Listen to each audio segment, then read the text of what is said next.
fourth row here on 2. David?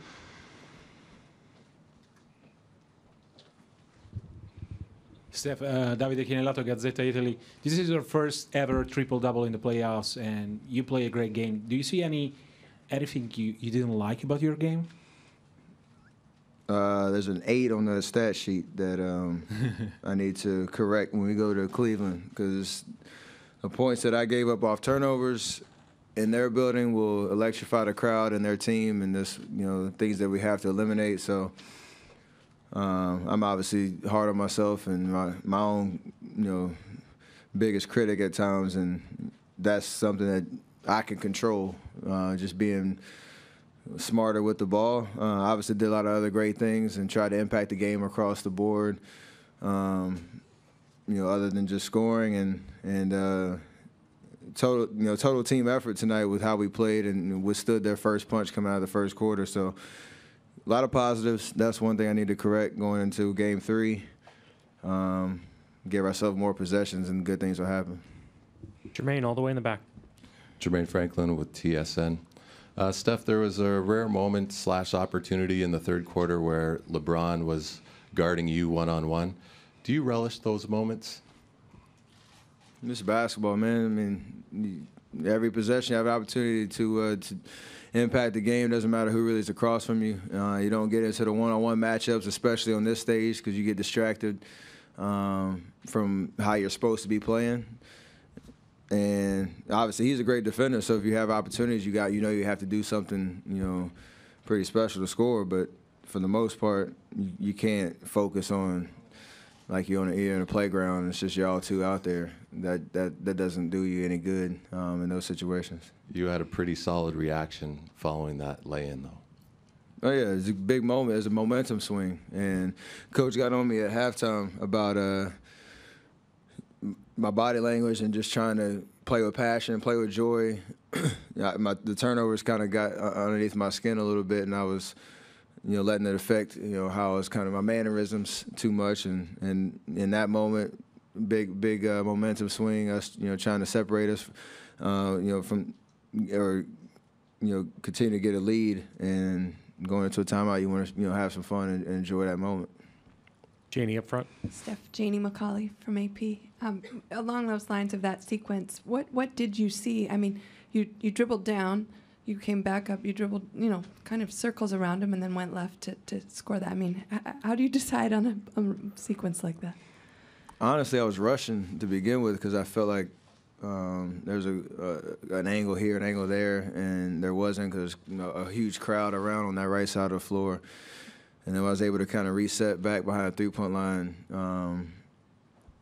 You kind of just, give a little hesitation, make him think you're going to shoot and just try to go around him. And at that point, I was a little bit more composed than earlier in that possession. I was just kind of like a chicken with my head cut off, just, running circles. So that was kind of a microcosm of the game. We were rushing a lot in those situations, trying to keep it simple and just, make a play. And how much how much fun was it to see what Clay was able to do tonight to kind of get back on a roll offensively?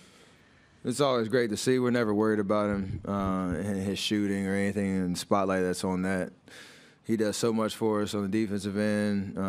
His presence just on the floor as a threat to shoot, even if he doesn't, get an attempt up. But definitely when he's making shots, and there were a lot of timely shots tonight, were huge. And I know he didn't lose confidence in himself at all, and knew he was helping us win even though he wasn't shooting the ball well. And tonight things turned around in his favor, and hopefully he's created a little bit of momentum for himself going into Game 3. Jay on the left. Jay Adonde, ESPN.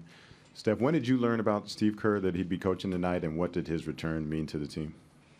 I found out when y'all found out. I think I just got into the arena and kind of heard he was doing his press conference and giving the update. So the interesting thing is he's been around a good amount the last 2 weeks, even the last 3 or 4 games, even in the San Antonio series. He was a part of the pregame routine and video prep and just, giving us some pointers here and there. And obviously at halftime, showing his face and giving us what he has. So the whole pregame process was all the same tonight. It was just a matter of him showing up on the bench and giving us, that energy. And it's always great to see. It was a great moment for him and for the crowd and everybody, showing their appreciation for, all he's been through. And to see him back on the bench was huge.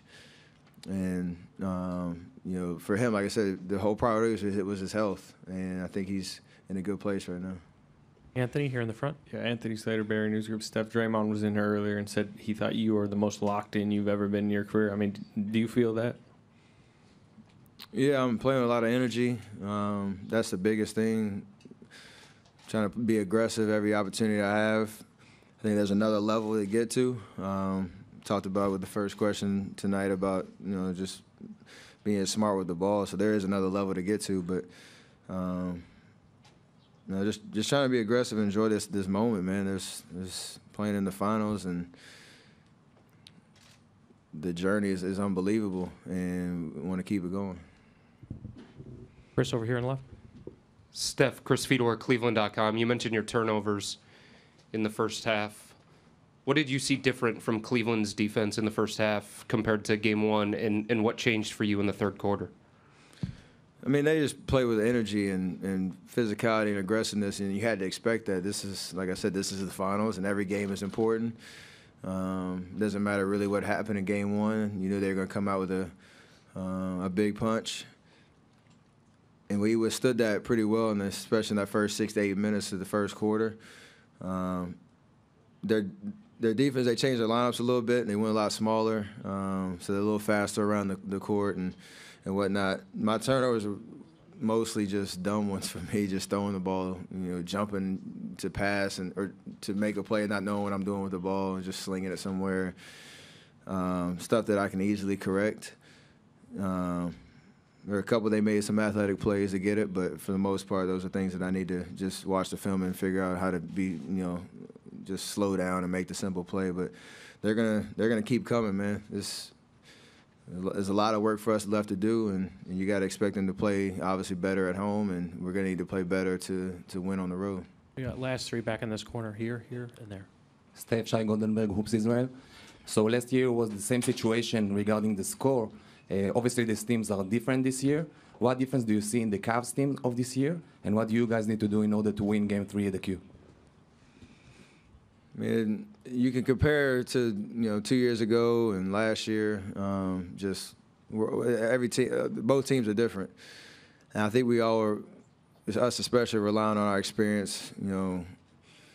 Knowing what a road game in the finals in Cleveland is like. The atmosphere is their crowd gets crazy, and we have to do the little things to withstand their runs that they're gonna make, because they're a very talented team. They have two top class players in this league.